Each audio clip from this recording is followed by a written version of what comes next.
اب سوال یہ پیدا ہوتا ہے کہ وہ کون سی رات ہے جس کو ہم لیلۃ القدر سمجھ کر گزارے اور اس میں عبادت کریں. اس کے بارے میں ہمیں احادیث میں کوئی خاص تعین نہیں ملتا. کئی ایک اقوال ملتے ہیں. آپ صلی اللہ علیہ وسلم اس رات کے بارے میں بتانے کے لیے نکلے تھے، لیکن چونکہ دو لوگ لڑ رہے تھے اس لیے آپ نہیں بتا سکے یا آپ نے نہیں بتایا. تو پھر اس کی کچھ علامات اور کچھ نشانیاں آپ نے بتائیں. آپ صلی اللہ علیہ وسلم نے فرمایا لیلۃ القدر کو تلاش کرو رمضان کی آخری 10 تاریخوں میں. اسی طرح حضرت عائشہ رضی اللہ تعالی عنہا سے روایت ہے کہ آپ صلی اللہ علیہ وسلم نے فرمایا رمضان کے آخری عشرے کی طاق راتوں میں لیلۃ القدر کو تلاش کرو. گویا 21ویں رات، 23ویں رات، 25ویں رات، 27ویں رات یا پھر 29ویں رات، ان میں سے ایک رات لیلۃ القدر ہو سکتی ہے. اگرچہ لیلۃ القدر کے بارے میں ہم نہیں جانتے کہ واقعی وہ کون سی رات ہے، اور آپ صلی اللہ علیہ وسلم نے ہمیں پن پوائنٹ کر کے نہیں بتایا کہ فلاں تاریخ کی رات لیلۃ القدر رمضان کی آخری 10 راتوں میں منتقل ہوتی رہتی. حضرت انس بن مالک سے روایت ہے کہ رمضان آیا تو رسول اللہ صلی اللہ علیہ وسلم نے فرمایا یہ مہینہ جو تم پر آیا ہے اس میں ایک ایسی رات ہے جو 1000 مہینوں سے بہتر ہے. جو شخص اس رات سے محروم رہا وہ ہر بھلائی سے محروم رہا. جو اس رات سے محروم رہا وہ ہر بھلائی سے محروم رہا.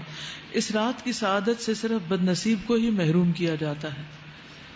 تو اس لیے پوری کوشش کریں کہ اپنی انرجی کو سیو کریں اس رات کی خیر و بھلائی پانے کے لیے اور اچھے اچھے کام اس میں کرنے کے لیے.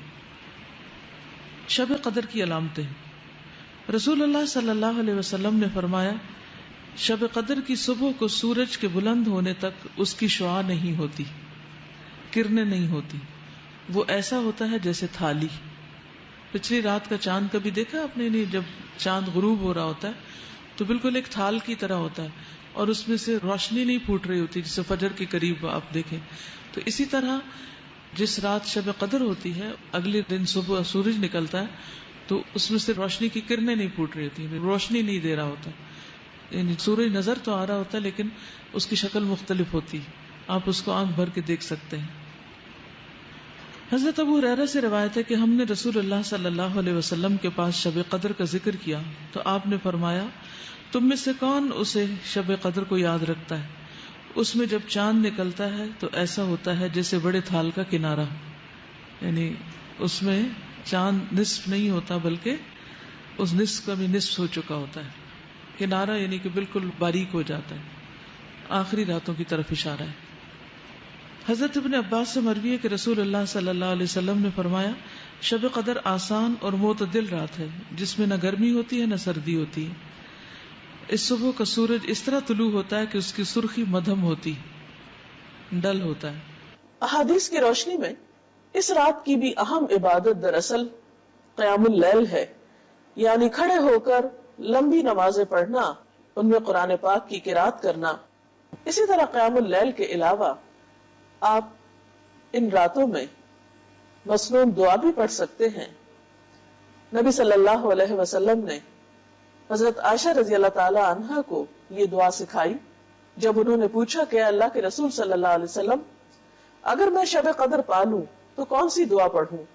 تو آپ نے فرمایا کہو اللہم انک عفو تحب العفو فاعف عنی.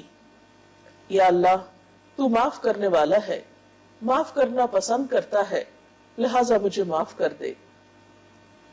لیلۃ القدر میں جب آپ قیام کریں، دعائیں مانگیں اور بیچ میں تھک جائیں تو آپ بیٹھ کر قرآن پاک کی تلاوت بھی کر سکتے ہیں، تسبیحات بھی کر سکتے ہیں. خاص طور پر وہ لوگ جو قرآن پاک نہ پڑھ سکتے ہوں، نماز نہ پڑھ سکتے ہوں کسی شرعی عذر کی وجہ سے، ان راتوں میں قیام اللیل کے علاوہ یعنی رات کی نماز کے علاوہ دعا اور دیگر اذکار بھی کیے جا سکتے ہیں. خاص طور پر ایسی خواتین جو شرعی عذر کی وجہ سے نماز اور تلاوت قرآن کی عبادت سے محروم ہوں، وہ تسبیحات کر سکتی ہیں، ذکر کر سکتی ہیں. استغفار کر سکتی ہیں. اسی طرح اگر کچھ وقت ملے اور قرآن پاک پر غور و فکر اور تدبر کا موقع ہو تو وہ بھی ایک بہترین عبادت ہے. اللہ تعالیٰ سے دعا ہے کہ وہ ہمیں ان راتوں سے صحیح طور پر فائدہ اٹھانے کی توفیق دے اور لیلۃ القدر ہم سب کو نصیب کرے. وآخر دعوانا ان الحمد للہ رب العالمین.